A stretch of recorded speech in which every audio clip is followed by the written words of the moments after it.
Friends, DPS with अनुपम में आपका बहुत बहुत स्वागत है। मैं अनुपम कुमार सिंह फिर आज एक नए वीडियो के साथ आपके सामने दोस्तों उपस्थित हुआ हूं। दोस्तों, ये टॉपिक है मध्यकालीन भारत के मुगल वंश से। इसमें हमने उन महत्वपूर्ण प्रश्नों का संकलन किया है जो किसी भी एग्जाम के लिए बहुत ही महत्वपूर्ण हो सकते हैं। अगर आप किसी प्रतियोगी परीक्षा की तैयारी कर रहे हैं तो दोस्तों ये सेशन आपके लिए बहुत ही महत्वपूर्ण होने वाला है। दोस्तों, अगर आपने ये पूरा वीडियो देख लिया तो उम्मीद करता हूँ कि आप किसी भी एग्ज़ाम में आप की तैयारी कर रहे हैं तो इसमें कहीं ना कहीं आपको कुछ ना कुछ क्वेश्चंस आपको देखने को मिलने वाले हैं।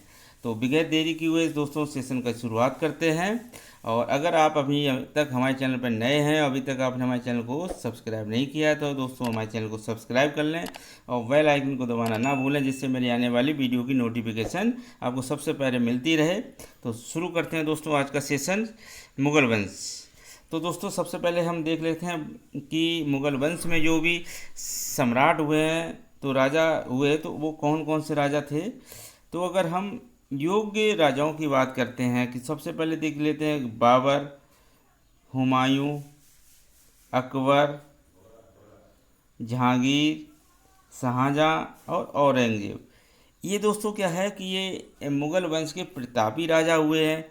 और इसके बाद जो भी राजा हुए अयोग्य राजा हुए हैं, जिनमें कई राजा शामिल हैं जिनका हम बाद में अध्ययन करेंगे। तो सबसे पहले जो प्रतापी राजा हुए, सम्राट हुए, तो उनको बाबर, हुमायूं, अकबर और जहांगीर, शाहजहां और औरंगजेब है। अगर इनका हम जो शासनकाल देखें किसने कितने तक समय तक राज्य किया है, तो बाबर ने दोस्तों जो मुगल वंश का संस्थापक कहा जाता है, इसने 1526 से लेकर 30 तक इसने भारत में शासन किया।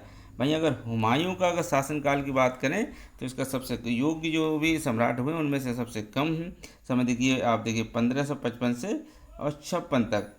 इससे पहले भी 15 से 30 से लेकर ये 40 तक ये युद्ध करता रहा। इसके बाद ये यहाँ से भारत से निष्कासित कर दिया जाता है और ये ईरान की तरफ चला जाता है। तो दोस्तों अगर इसके शासन 1556 से 55 से 56 तक के बीच शासन किया। अकबर का अगर शासन देखा जाए तो 15 से 56 से लेकर ये 1605 तक का बीच में है। जहांगीर का दोस्तों 1605 से 1627 के बीच में रहता है। शाहजहां का शासनकाल जो है 1627 से 1658 में। और वहीं औरंगजेब का 1658 से 1707 के बीच में रहता है। तो आपसे पूछूं दोस्तों कि सबसे लंबा और बड़े क्षेत्र पर शासन किसने किया है, तो सबसे लंबा और बड़े क्षेत्र पर शासन दोस्तों औरंगजेब ने किया है। औरंगजेब मुगल वंश का ऐसा शासक जिसने सबसे लंबे समय तक शासन किया है। वो उसका अगर समय पूछ लिया जाए आपसे तो 49 साल तक इसने शासन किया है। तो अब हम क्रमशः अध्ययन करेंगे कि बाबर। तो बाबर ने दोस्तों 1526 से और 30 तक भारत पे शासन किया है। तो बाबर जो था इसका जन्म दोस्तों कब होता है, 14 फरवरी 1483 में।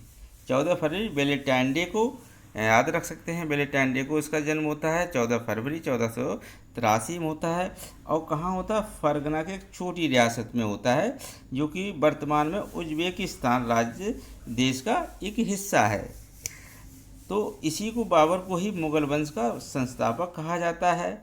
अगर दोस्तों पूछ लूँ आपसे कि बाबर के जो पिता का नाम क्या था, तो पिता का नाम दोस्तों था उमर शेख मिर्ज़ा।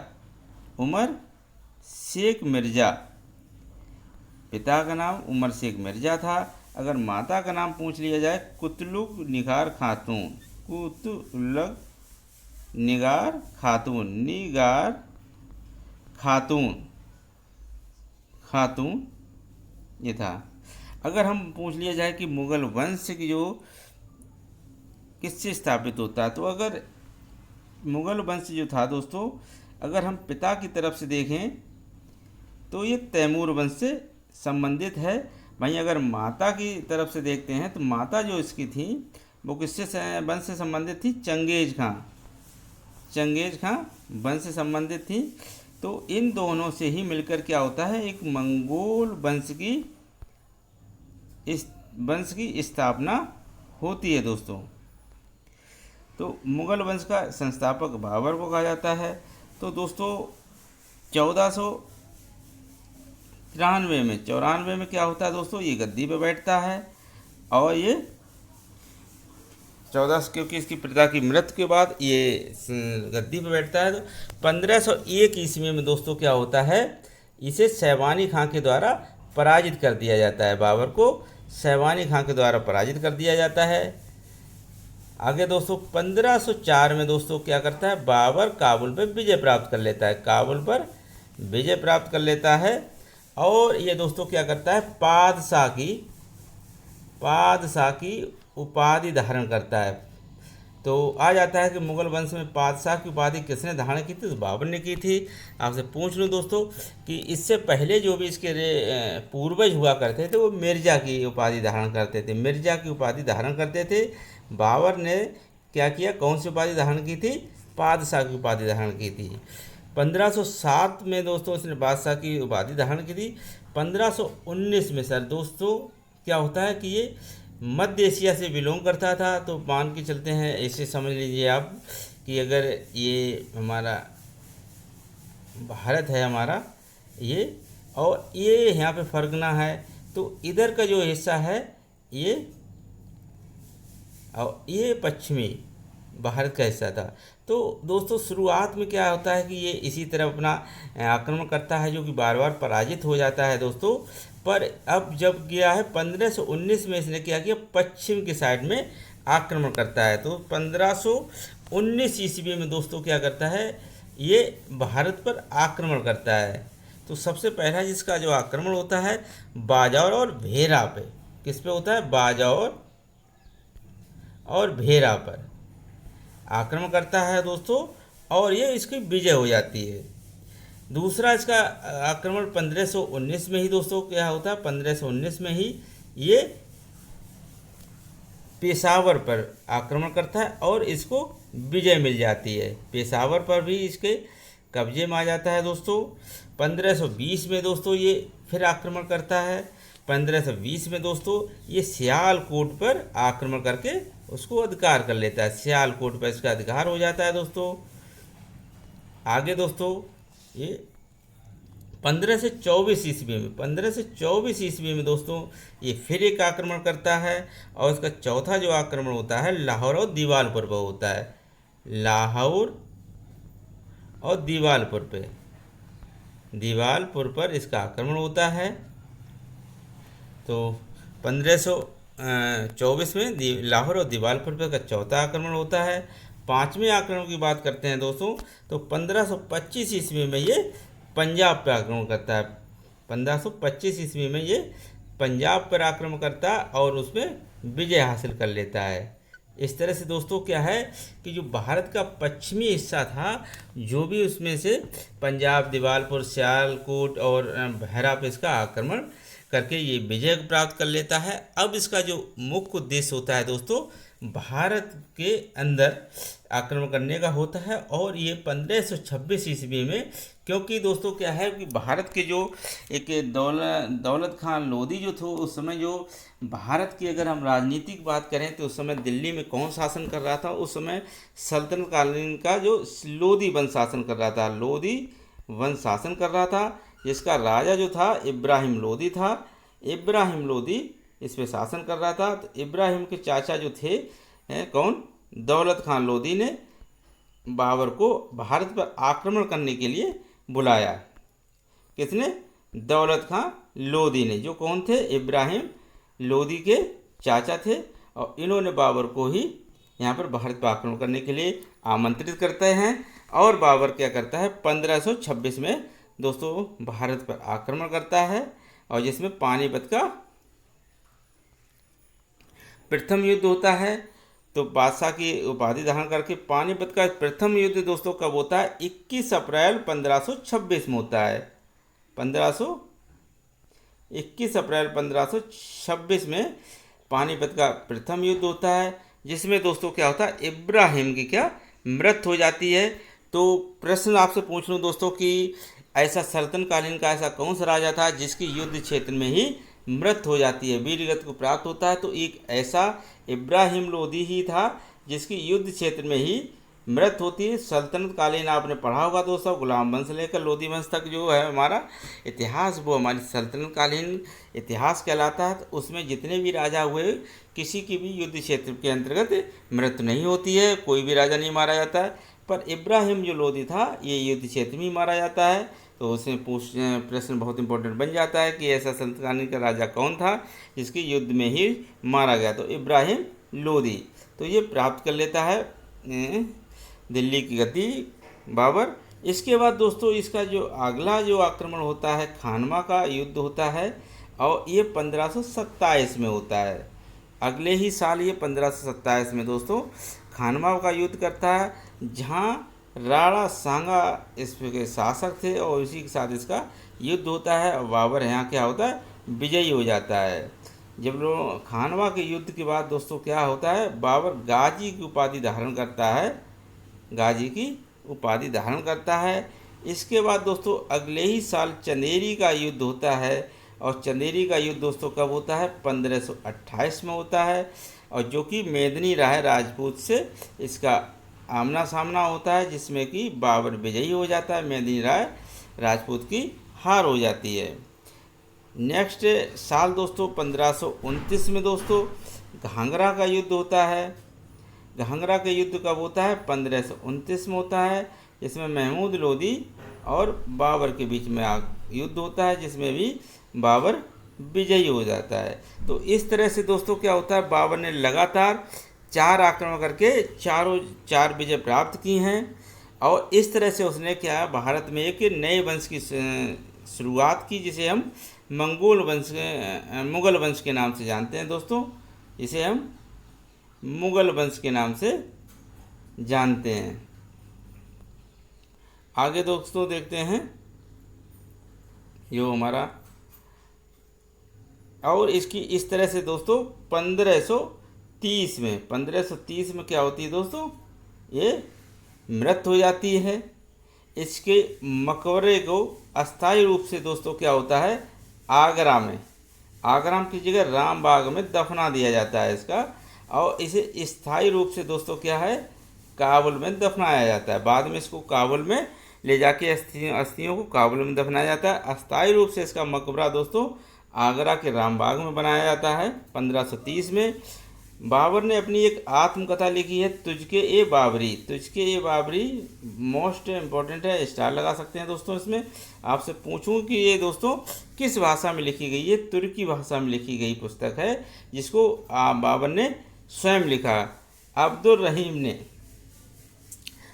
रहीम ने दोस्तों बाबरनामा लिखा है, बाबर के ऊपर बाबरनामा, जो कि फारसी भाषा में लिखा गया एक ग्रंथ है, और जिसे अब्दुल रहीम ने लिखा है फारसी भाषा में। आगे देखते हैं, बाबर के ही समय दोस्तों क्या होता है, बाबर के समय ही बाबरी मस्जिद का निर्माण होता है, जो कि बाबर का सेनापति था मीर बांकी था, और ये मीर बांकी ने कहाँ पे, लखनऊ में इसने मस्जिद का निर्माण कराया था, जहाँ वर्तमान काल में आज राम मंदिर का निर्माण हो रहा है। आगे दोस्तों देखते हैं, बाबर ने एक सिक्का चलाया चांदी का, इसे चांदी का सिक्का चलाया, जिसे शाहरुख नाम दिया गया, शाहरुख। और बाबर ने गंजिका खेल चलाया, गंजीफा और इश्कबाजी, ये क्या है, बाबर के द्वारा चलाए गए खेल हैं दोस्तों। आगे हम बात करते हैं हुमायूं। तो हुमायूं का शासनकाल दोस्तों देखते हैं कि बाबर की जैसी मृत्यु होती है, तो दोस्तों इसके सामने बहुत सारी चुनौतियां हो जाती हैं, क्योंकि हुमायूं दोस्तों जो था, इसके अस्करी कितने भाई थे ये देख लेते हैं। तो अस्करी, हिंदाल और कामरान। दोस्तों हुमायूं 4 यानी खुद को मिलाकर 4 भाई थे, इसके 3 भाई थे, अस्करी, हिंदाल और कामरान, जो कि एक दूसरे के दुश्मन बने हुए थे और स्वयं राजा बनना चाह रहे थे। उनके बीच में युद्ध होता है, तो अस्करी, कामरान और हिंदाल के बीच में युद्ध होता है, जिसमें हुमायूं दोस्तों किस तरह से विजय हो जाता है। और ये 1532 में इस चुनार पर आक्रमण करता है 15 जैसी, और इसने चुनार किला को पर हमला किया और शेर खां को हराया। दोस्तों चौसा का युद्ध आपने सुना होगा। चौसा का युद्ध 1539 में होता है, जो हुमायूं और शेर खां के बीच में होता है। शेर खां इसमें जीत जाता है। शेर खां ने नाम बदल कर अपना दोस्तों शेरशाह सूरी रख लिया। शेरशाह सूरी कर लेता है।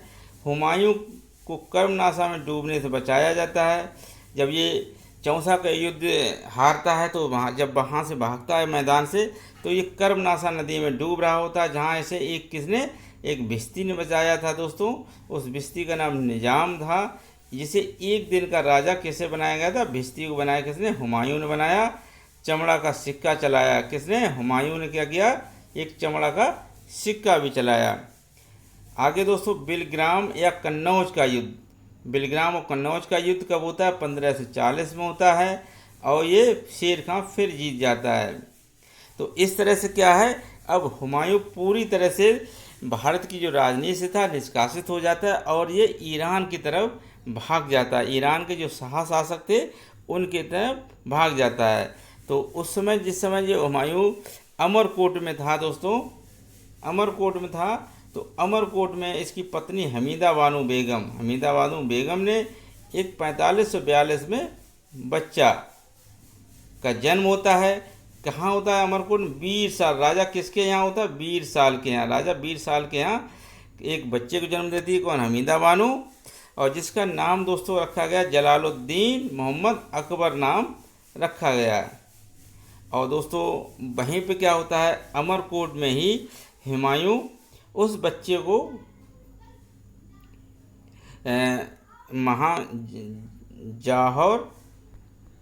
जाहौर और महम अनागा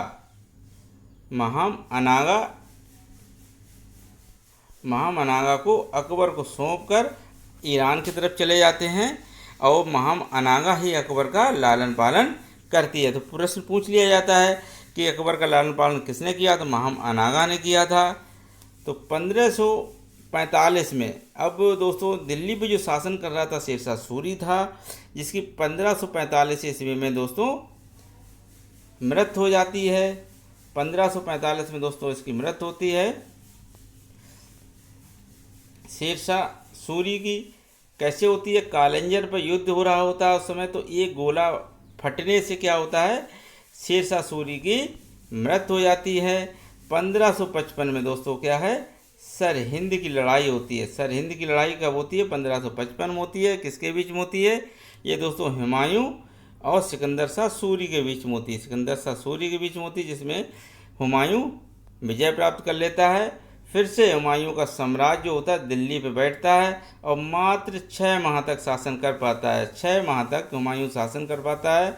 और 1556 में दोस्तों ये पुस्तकालय शेर मंडल यानी लाहौर में, ये पुस्तकालय यानी शेर मंडल में गिरकर इसकी मृत्यु हो जाती है। और इसके मकबरा दोस्तों कहाँ है? दिल्ली में है। और कौन किसने बनवाया था? इसकी एक पत्नी थी हाजी बेगम।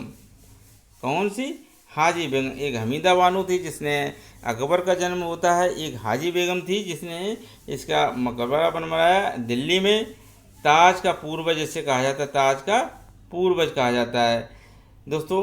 मीर सैयद अली और अब्दुल समद, ये हुमायूं के 2 चित्रकार थे दोस्तों। मीर सैयद अली और अब्दुल समद हुमायूं के चित्रकार थे। तो इस तरह जो हुमायूं था ज़िंदगी भर दोस्तों इधर उधर भागता रहा, और इस तरह से इसके शासन का अंत हो जाता है। आगे दोस्तों क्या होता है, जिस समय हुमायूं की मृत्यु होती है उस समय 1556 में, अब जो अकबर का हम देखते हैं समय 1556 से 1605 ईस्वी तक है। तो हुमायूं की मृत्यु के समय अकबर कालानौर यानी गुरदासपुर में था। गुरदासपुर दोस्तों कहाँ था? पंजाब में है। और कहाँ? कालानौर का सूबेदार था। इसका जो संरक्षक था बैरम खां था, जिसे हुमायूं ने नियुक्त किया था। और उस समय अकबर की मात्र जो उम्र थी 13 साल थी। वहीं अकबर का राजवेशक होता है, वहीं बैरम खां करता है, और अकबर को राजा घोषित करता है। दोस्तों पानीपत की दूसरी लड़ाई 1556 में होती है। ये हेमू और अकबर के बीच में होती है। हेमू और अकबर के बीच में होती है। और इस विजय में बैरम खां के उस पराक्रम के माध्यम से क्या होता है, अकबर ये विजय हो जाता है। कौन सी? पानीपत की दूसरी लड़ाई में। आगे देखते हैं दोस्तों, 1561 में दोस्तों क्या होता है, बैरम खां की हत्या हो जाती है हेमू के सेनापति मुबारक खां द्वारा। होता है दोस्तों इसमें ये कि जो महम अनागा जो थी अकबर की माँ का, जो कि उसने लालन पालन किया था, तो महम अनागा और इसकी एक पुत्री थी दोस्तों जीजी बेगम। महम अनागा की पुत्री का नाम क्या था? जीजी बेगम। और इसके पति का नाम था शमसुद्दीन। शमसुद्दीन था। और इसका एक भाई था महम अनागा का, आसफ खां।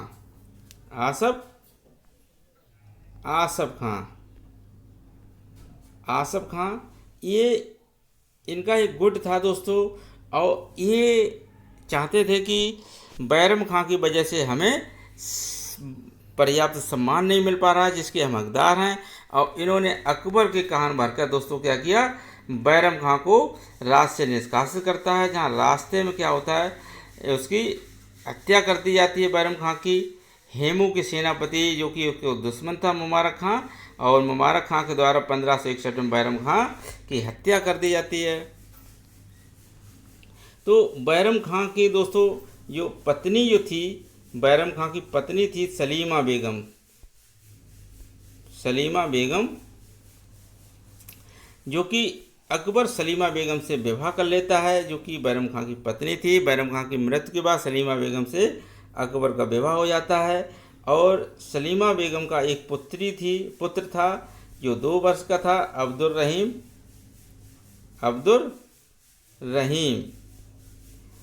रहीम, जो दोस्तों आपने सुना होगा अब्दुल रहीम खान खाना की, जिसे खान खाना की उपाधि मिलती है, जो कि जो अकबर के नवरत्न जो थे उनमें अब्दुल रहीम खाना का भी नाम आता है। तो अब्दुल रहीम खान खाना। और दोस्तों इसमें आपने देखा होगा कि रहीम के दोहे पड़े होंगे, तो ये वही अब्दुल रहीम जो आपने खान खाना की उपाधि सुनी वो रहीम, और आपने रहीम के जो दोहे सुने ये वो ही रहीम है। तो इस तरह से ये एक सलीमा बेगम के पुत्र थे और जिसे अकबर ने इनके संग शादी कर ली थी। और आगे देखते हैं, इसके बाद दोस्तों बैरम खां की मृत्यु के बाद क्या होता है, 1560 से लेकर 62 तक पेटीकोट सरकार इसीलिए कहा जाता है, हमने कहा था महम अनागा जो कि उसकी माँ की लालन पालन किया था, आसम खां और उसकी जो पुत्री थी जीजी और शमसुद्दीन, इनके गुट का जो अंत हो जाता है दोस्तों 62 में, मृत्यु हो जाती है इन सभी की। और इस तरह से क्या होता है कि जो 1562 में अब अकबर स्वतंत्र रूप से गद्दी पर बैठ जाता है, इसके ऊपर अब किसी का दबाव नहीं होता है। सबसे पहले अधीनता, अकबर की अगर अधीनता की बात करें कि सबसे पहले अकबर की अधीनता किसने स्वीकार की, तो आमेर के जो राजा थे भारमल ने अकबर की अधीनता स्वीकार कर ली है। और अपनी जो पुत्री थी जोधाबाई का विवाह अकबर के साथ कर देते हैं। भारमल जो थे उनकी पुत्री का नाम जोधाबाई था, जो अकबर के साथ विवाह कर देते हैं। और दोस्तों जो भारमल के पुत्र का नाम था भगवान दास, जो अकबर के एक अच्छे मनसबदार हुआ करते थे। और भगवान दास के पुत्र थे मान सिंह, भगवान दास के ही पुत्र कौन थे, मान सिंह। इन दोनों को अकबर के समय में बहुत अच्छे पदों पर मनसबदार नियुक्त किया गया था, भगवान दास और मान सिंह के दादाजी का नाम भारमल था और भगवान दास इनके पिता थे मान सिंह के। आगे दोस्तों क्या होता है, अकबर के द्वारा 1562 में दास प्रथा खत्म कर दी जाती है। 1563 में तीर्थ यात्रा का जो कर था वो समाप्त कर दिया। 1564 में जजिया कर का अंत कर देता है अकबर। और 1561 में दोस्तों क्या है, मालवा युद्ध होता है और अकबर और बाज बहादुर के बीच में जो अकबर विजयी हो जाता है। 1572 में दोस्तों क्या होता है, गुजरात युद्ध होता है, अकबर और मुजफ्फर शाह और ये बुलंद दरवाज़ा का निर्माण कराता है। गुजरात विजय के उपलक्ष्य में दोस्तों क्या होता है, ये बुलंद दरवाज़ा का निर्माण करवाता है। तो इस तरह से अगर हम बात करें क्रमशः अगर हम बात करें कि अकबर ने किन किन राज्यों को विजय किया, तो अगर 1561 में चुनार पर आक्रमण किया था इसने, 1561 में चुनार को जीता। वहीं 1562 में मालवा को जीत लिया, 1562 में मालवा को जीता। 1564 में गोंडवाना को जीता, 1564 में दोस्तों गोंडवाना को जीत लिया, 1564 में गोंडवाना को जीता। वहीं अगर 1569 में इसने रणथंभौर को जीता, रणथंभौर। वहीं 1570 में इसने मारवाड़ को जीत लिया, 1570 में मारवाड़ को जीता। और 1572 में इसने गुजरात को जीत लिया। तो इस तरह से इसने सिंध, कश्मीर और काबुल ये भी आगे विजय प्राप्त की। तो इसकी जो अंतिम जो विजय थी असीरगढ़ पे थी। इसके जो असीरगढ़ पर अंतिम आक्रमण होता है दोस्तों अकबर का, असीरगढ़ राज्य पर सबसे अंतिम जो आक्रमण होता है वो असीरगढ़ विजय होती है दोस्तों। आगे दोस्तों देखते हैं हल्दी घाटी का युद्ध दोस्तों 1576 में होता है और ये उदयपुर से 40 किलोमीटर दूर है जो हमारा हल्दी घाटी युद्ध है। अकबर ने सबसे पहले बहलोल खान को भेजा जो कि महाराणा प्रताप ने उसकी हत्या कर दी। अकबर ने बहलोल खां को भेजते हैं, पुनः मानसिंह को भेजा जाता है जो कि हमने बताया है दोस्तों। मानसिंह जो थे कौन, बहारमल के नाती कह सकते हैं आप, और ये इनके भगवान दास के पुत्र थे। मानसिंह को भेजा और इनको महाराणा की हार हो जाती है, किसमें, हल्दी घाटी के युद्ध में। अहमदनगर युद्ध दोस्तों कब होता है, 99 में, जो कि चांद बीबी की इसमें हार हो जाती है अहमदनगर में। जो शासका कौन थी अहमदनगर की, चांद बीबी थी। आगे देखते हैं बदाऊनी और अबुल फजल ने महाभारत का अनुवाद संस्कृत से फारसी भाषा में किया। बदाऊनी और अबुल फजल ने महाभारत का अनुवाद संस्कृत से किस में किया, फारसी भाषा में, और उसका नाम रजबनामा दिया गया। हिंदी साहित्य का स्वर्ण काल कहा जाता है मुगल काल का। अगर हिंदी साहित्य का स्वर्ण काल किसके समय को कहा जाता है, अकबर के समय को मुगल काल का साहित्य का स्वर्ण काल कहा जाता है। अकबर जो था नगाड़ा बजाने का शौकीन था और दसवंत और बसावन जो थे महान चित्रकार थे। अकबर के समय में दसवंत और बसावन दो महान चित्रकार थे। और हमने देखा हुमायूं के समय में भी दो चित्रकार आपने देखे हैं। और दसवंत और बसावन किसके समय में थे, अकबर के समय में। अगर हम भारत के जो अकबर के नवरत्न के बारे में बात करें तो जो अकबर के नवरत्न दोस्तों तो बीरबल जो थे एक प्रशासक थे, मान सिंह थे सेनापति थे दोस्तों, टोडरमल जो थे वित्त मंत्री, हकीम हुकाम ये रसोई घर के प्रधान थे, अब्दुल रहीम ये हिंदी कवि थे। आपने रहीम के दोहे पढ़े होंगे दोस्तों, ये वही अब्दुल रहीम है जो रहीम के दोहे पढ़ते हैं हम। और ये किसके पुत्र थे, सलीमा बेगम के। और सलीमा बेगम किसकी पत्नी थी दोस्तों, बैरम खां की थी, बैरम खां की थी।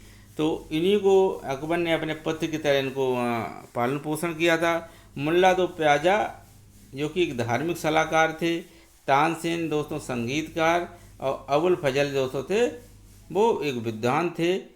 फैजी भी एक जो कि अबुल फजल के भाई थे। फैजी कौन थे, अबुल फजल के भाई थे। इस तरह से नवरत्न कौन थे, अकबर के नवरत्न हुआ करते थे।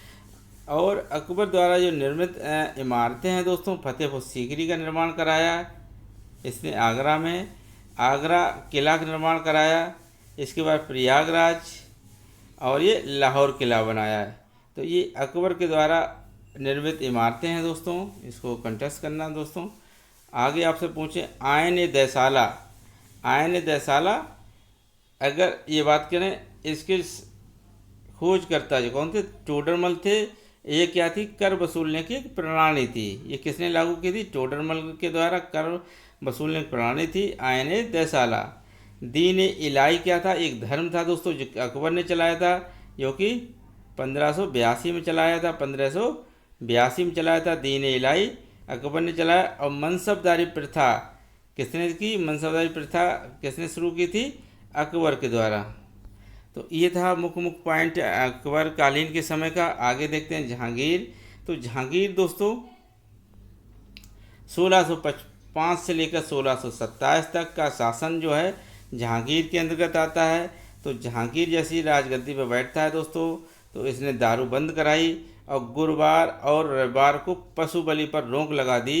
जंजीर ए अदल, न्याय की जंजीर निर्माण किया कि जिस व्यक्ति को अगर न्याय चाहिए होता तो वो जंजीर को खटखटा देता था। तो जंजीर ए अदल, न्याय की जंजीर का निर्माण किसने किया? जहांगीर ने किया था। नूर जहाँ के पिता का नाम मिर्ज़ा गियास बेग था। मिर्ज़ा गियास बेग था, जिसे इत्मा दौला भी कहा जाता था। और इत्मा दौला का मकबरा कहाँ बना है दोस्तों? इत्मा दौला का मकबरा कहाँ बना? आगरा में, जिसे किसका? नूरजहाँ ने निर्माण कराया था।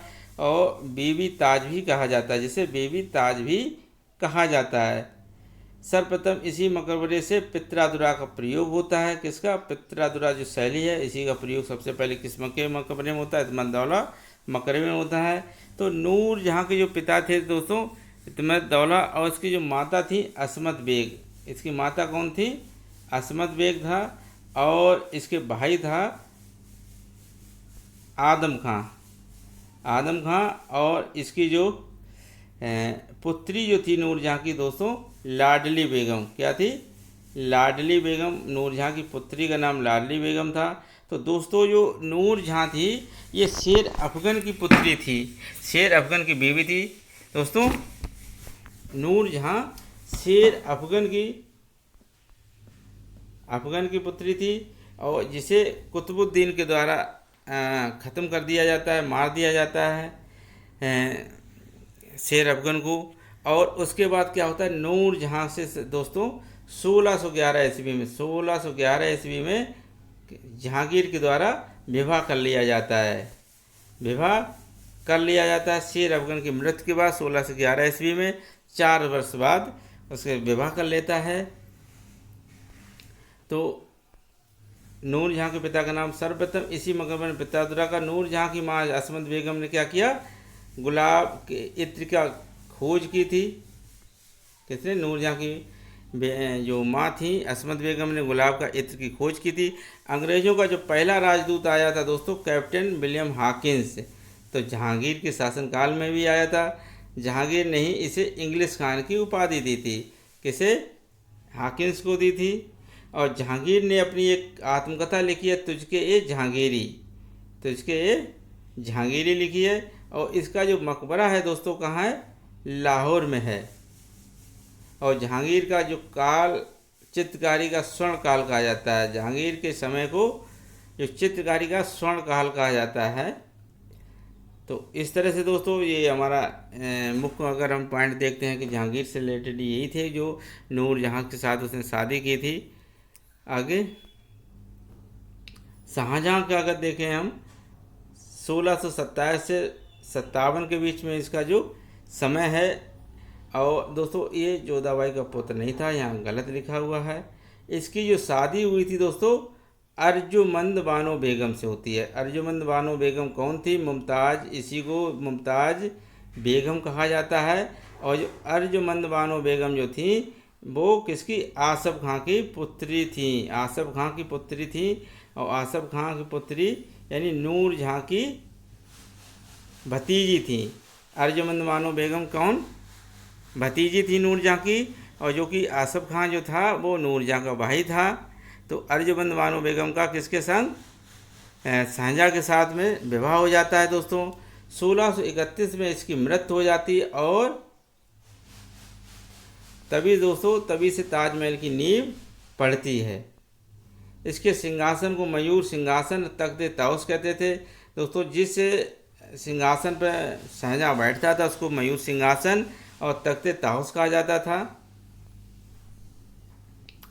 ताजमहल का निर्माण दोस्तों करने वाले मुख्य कलाकार उस्ताद ईसा और उस्ताद अहमद लाहौरी थे, जिन्होंने ताजमहल का निर्माण किया था। और राजधानी को आगरा से दिल्ली कौन ले गया था? ये शाहजहाँ था दोस्तों। शाहजहाँ के समय में उत्तराधिकार का युद्ध होता है। जो बहादुरगढ़ का युद्ध दोस्तों किसके बाद दारा शिकोहा और शाह शुजा के बीच में होता है। बहादुरगढ़ का जो युद्ध होता है दारा शिकोहा और शाह शुजा, जो कि शाहजहाँ के लड़के थे दारा शिकोहा और शाह शुजा, जिसमें दारा शिकोहा विजयी हो जाता है। धर्मत का युद्ध होता है जिसमें औरंगजेब और मुराद जो एक तरफ हो जाते हैं और दारा शिकोहा एक तरफ होता है। जो औरंगजेब, मुराद और शाह शुजा ये सबके किनके शाहजहाँ के लड़के होते हैं। औरंगजेब, मुराद जब और दारा शिकोहा के बीच में युद्ध होता है जिसमें कि दारा हार जाता है। सामूगढ़ का युद्ध दोस्तों होता है। इस युद्ध के बाद मुराद की भी हत्या कर दी जाती है। इसमें मुराद की हत्या कर दी जाती है। और खजबा का युद्ध, जो खजबा का युद्ध होता है औरंगजेब और शाह शुजा के बीच में होता है, जिसमें औरंगजेब की विजय हो जाती है। इस तरह से क्या होता है, विजय होती है। और देवराही का जो युद्ध होता है दारा शिकोहा भी पराजित हो जाता है। इस तरह से औरंगजेब क्या है, विजय होता है लास्ट में दोस्तों। तो बहादुरगढ़ का जो युद्ध होता है दोस्तों कब होता है, 1658 में बनारस में होता है। धर्मत का युद्ध जो होता है 1658 में उज्जैन में होता है। सामूगढ़ का युद्ध दोस्तों 1658 में फतेहपुर सीकरी में होता है। खजबा का युद्ध प्रयागराज 1658 में। और देवराई का युद्ध 1659 में अजमेर में होता है। तो औरंगजेब ने दोस्तों अपने बाप शाहजहाँ को 1658 से 1666 तक आगरा किले के मुसमन बुर्ज में कैद रखा था। मुसमन बुर्ज में किसने कैद रखा था 1658 से 1666 तक। औरंगजेब ने अपनी बहन जहांआरा को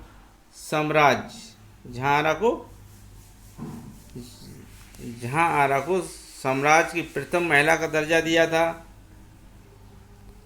आगे शाहजहाँ का जो कार्यकाल स्थापत्य कला का स्वर्ण काल कहा जाता है। शाहजहाँ के काल को स्थापत्य कला का स्वर्ण काल कहा जाता है। अकबर के समय के जो समय को हिंदी का साहित्य काल, जहांगीर की चित्रकारी का स्वर्ण काल और शाहजहाँ के जो कार्यकाल था वो स्थापत्य कला का स्वर्ण काल कहा जाता है। आगे दोस्तों दारा शिकोहा के बारे में कुछ महत्वपूर्ण बातें हैं, इन्हें देख लेते हैं। इसे लघु अकबर भी कहा जाता है, जो कि शाहजहाँ का पुत्र था। उपनिषद को फारसी भाषा में बदला और किताब का नाम शेर-ए अकबर रखा। उपनिषद को इसने फारसी भाषा में बदला और इसका नाम शेर-ए अकबर रखा। शाहजहाँ ने दारा को शाह-ए बुलंद इकबाल की उपाधि दी थी। शाह-ए बुलंद इकबाल की उपाधि किसने दी थी, शाहजहाँ ने। किससे, दारा शिकोहा को दी थी। औरंगजेब, अब औरंगजेब दोस्तों क्या है 1658 में 1707 ईस्वी तक इसका शासन सबसे लंबे समय तक रहता है। इसका वास्तविक नाम था आलमगीर प्रथम। इसका वास्तविक नाम था आलमगीर प्रथम था दोस्तों। एकमात्र मुगल 2 बार राज तिलक होता है। ऐसा एक मुगल राजा जिसका 2 बार राज तिलक होता है। इसका निकाह जो होता है ईरान की राजकुमारी राबिया उद दौरा के साथ होता है। राबिया उद दौरा को होता है, जो कि कहाँ की रानी थी, राजकुमारी ईरान की थी। और दिलरास बानो बेगम था। दिलरास बानो बेगम इसका नाम था। औरंगाबाद में बीबी का मकबरा बनवाया। बीबी का मकबरा कहाँ बना, औरंगाबाद में। इसे जिंदा पीर की उपाधि दी गई थी। औरंगजेब को किसकी, जिंदा पीर की उपाधि दी गई। सिखों के जो 9वें गुरु थे तेग बहादुर सिंह, जिसकी हत्या किसने करवा दी थी, औरंगजेब ने। 10वें गुरु गोबिंद सिंह ने सेना तैयार की थी, जिसे खलासा सेना कहा गया दोस्तों। खलासा सेना कहा गया। औरंगजेब की सेना में सर्वाधिक हिंदू थे। औरंगजेब ने भरतपुर के जाटों को मारा था। आगे दोस्तों देख लेते हैं। आपसे पूछूं 1659 में क्या सिखों पर कलमा छपवाना बंद करा दिया और नवरोज त्योहार पर रोक लगा दी। 1663 में इसने सती प्रथा पर रोक लगा दी। 1668 में हिंदू त्योहार पर रोक लगाई और 1669 में शब्द संगीत पर रोक और झरोखा दर्शन पर भी रोक लगा दिया औरंगजेब के द्वारा।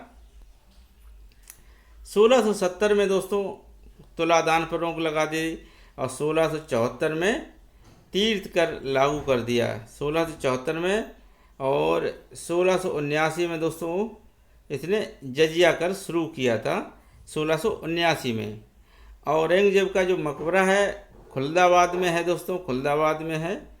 अब शेर शाह सूरी के बारे में थोड़ा सा जान लेते हैं। 40 से लेकर 45 तक सासाराम का सूबेदार था शेर शाह सूरी, और बचपन का नाम इसका फरीद था। वहीर खान लोहानी ने इसे शेर खान की उपाधि दी थी। वहीर खान लोहानी ने किसे शेर खान की उपाधि दी थी, किसे शेर शाह सूरी को। इसका जो मकबरा है दोस्तों सासाराम में है। बंगला में काबुल तक सड़क जो बनवाई जीटी रोड, जिसे किसने बंगाल से काबुल तक जो सड़क बनवाई जिसे जीटी रोड के नाम से जाना जाता है, किसने शेर शाह सूरी ने बनवाई। और दिल्ली में पुराना किला किसने बनवाया, शेर शाह सूरी ने। बिहार में रोहतासगढ़ का किला, बिहार में रोहतासगढ़ का मोस्ट इम्पोर्टेंट है, रोहतासगढ़ का किला किसने बनवाया, शेर शाह सूरी ने। और पट्टा और काबूलियत प्रथा शुरू किसने की, ये शेर शाह सूरी के द्वारा। पट्टा और काबूलियत प्रथा की शुरुआत शेर शाह सूरी के द्वारा की गई। मुगल कालीन शासकों के नाम आप देख सकते हैं किस तरह से, अभी बाबर, हुमायूं, अकबर, जहांगीर, आगे शाहजहां, औरंगजेब, बहादुर शाह प्रथम, जहांदार शाह, फारूक सियर, मोहम्मद शाह रंगीला 1719 से 1748, अहमद शाह 1740 से 54 तक, आलमगीर द्वितीय 1754 से 59 तक, शाह आलम द्वितीय 1759 से 806 तक, अकबर द्वितीय 806 से 1837 तक, और बहादुर शाह जफर 1837 से 1857 तक। अगर हम बात करें बहादुर शाह प्रथम शाह आलम, जिसे इसका नाम मुहाजिम था, और इसने बहादुर शाह प्रथम की उपाधि धारण करके ये औरंगजेब की मृत्यु के बाद गद्दी पर बैठता है दोस्तों। और इसकी जो उपाधि थी शाही बेखबर थी, शाह ए बेखबर थी। और इसके बाद दोस्तों क्या है, जो शासन गद्दी पर बैठता है जहांदार शाह बैठता है। जहांदार शाह जिसने जजिया पर रोक लगा दी। और जहांदार शाह को सब दोस्तों क्या होता है, लंपट मूर्ख के नाम से जाना जाता है। लंपट मूर्ख के नाम से किसे जाना जाता है, ये हमारे जहांदार शाह को कहा जाता है, जो कि मोहम्मद शाह प्रथम के बाद गद्दी पर बैठता है दोस्तों। और इसका जो समय है, इसके बाद दोस्तों जो आगे गद्दी पर बैठता है जहांदार शाह के बाद, ये फारूक सियर बैठता है। और फारूक सियर दोस्तों क्या है, हमारा 1713 से 19 तक के बीच में इसने शासन किया। इसने जजिया पूर्ण रूप से बंद करा दिया दोस्तों, जजिया पूर्ण रूप से बंद करा दिया। और अंग्रेज़ों को इसने ईस्ट इंडिया कंपनी के लिए छूट दे दी। इसने क्या किया, दीवानी दे दी थी।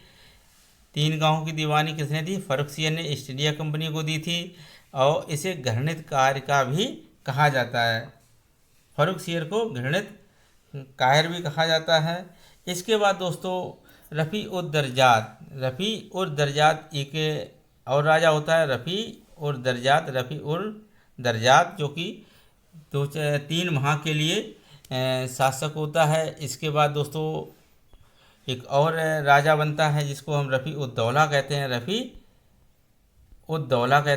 उद दौला के नाम से जाना जाता है।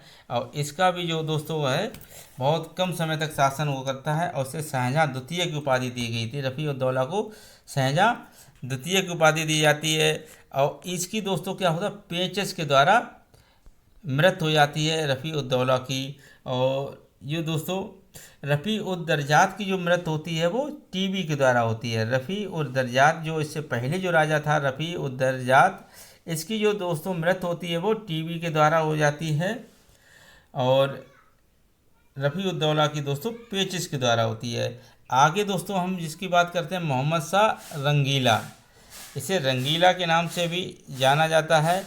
और ये इसका जो शासनकाल था दोस्तों 1719 से 1748 तक, 1719 से और 1748 तक किसने, मोहम्मद शाह रंगीला ने शासन किया दोस्तों। और इसी के समय दोस्तों क्या होता है, नादिर शाह जो ईरान का शासक था, इसने आक्रमण करता है। और ये क्या है, जो मयूर सिंहासन यहाँ से ले जाता है। और उर्दू को आधिकारिक भाषा का दर्जा किसने दे दिया, नादिर शाह ने दिया था। यहाँ पर दोस्तों क्या किया, मोहम्मद शाह रंगीला के समय में ही जो ईरान का शासक था उसका आक्रमण होता है, और ये यहाँ से मयूर सिंहासन और कोहिनूर जो हीरा था दोस्तों, कोहिनूर हीरा कौन ले जाता है? ये नादिर शाह अपने साथ ले चला जाता है 1700। इसके बाद दोस्तों अहमद शाह बहादुर जो गद्दी पे बैठता है, अहमद शाह बहादुर 1748 से 1754 के बीच में गद्दी पे बैठता है। अहमद शाह बहादुर जो कब से बैठता है? 1748 से 1754 के बीच में। 1754 के बीच में किसका? अहमद शाह बहादुर बैठता है, जो कि नादिर शाह के सेनापति अहमद शाह अब्दाली का आक्रमण होता है। अहमद शाह अब्दाली, अहमद शाह बहादुर के समय दोस्तों किसका आक्रमण होता है? अहमद शाह अब्दाली का होता है। और इसके बाद दोस्तों अगर हम बात करें, आलमगीर द्वितीय गद्दी पर बैठता है, और इसका जो शासनकाल था 1754 से 1759 तक, 1754 से 59 के बीच में आलमगीर द्वितीय बैठता है गद्दी पर। और इसके समय दोस्तों क्या होता है? 1757 में प्लासी का युद्ध होता है दोस्तों। 1757 प्लासी का युद्ध होता है दोस्तों आलमगीर द्वितीय के समय में। और इसके ही समय में दोस्तों शाह आलम द्वितीय, इसके बाद दोस्तों शाह आलम द्वितीय गद्दी पर बैठता है। शाह आलम द्वितीय गद्दी पे बैठता है, और शाह आलम द्वितीय के समय दोस्तों क्या होता है? बक्सर का युद्ध होता है, जो कि 1764 में होता है, 1764 में होता है। और इसके बाद दोस्तों जो गद्दी पे बैठता है वो बहादुर शाह जफर बैठता है, बहादुर शाह द्वितीय। अकबर द्वितीय सर दोस्तों इसमें अकबर द्वितीय बैठता है। अकबर द्वितीय ने मोहन राय को ही राजा की उपाधि दी थी।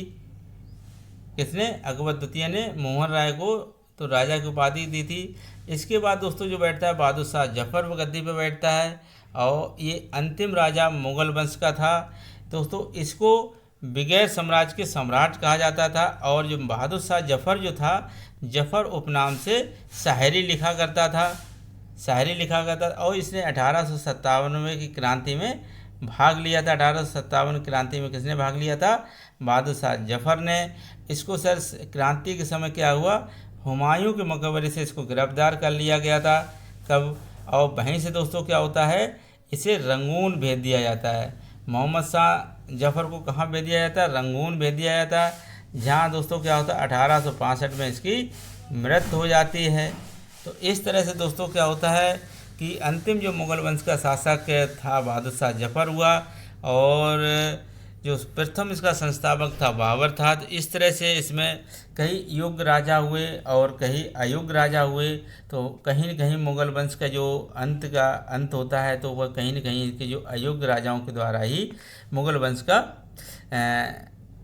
ख़त्म हो जाता है। और यहीं से शुरुआत दोस्तों मॉडर्न इंडिया की शुरुआत हो जाती है। तो ये था दोस्तों आज का सेशन। कैसा लगा आपको, और सेशन आपको कैसा लगा हमें कमेंट करके ज़रूर बताएं। और वीडियो दोस्तों अगर अच्छा लगा हो तो हमारे वीडियो को लाइक और शेयर करना ना भूलें दोस्तों। तो आज के लिए बस इतना ही। अगले किसी नेक्स्ट वीडियो में मिलते हैं आपसे दोस्तों। फिर आज के लिए बस इतना ही। जय हिंद दोस्तों।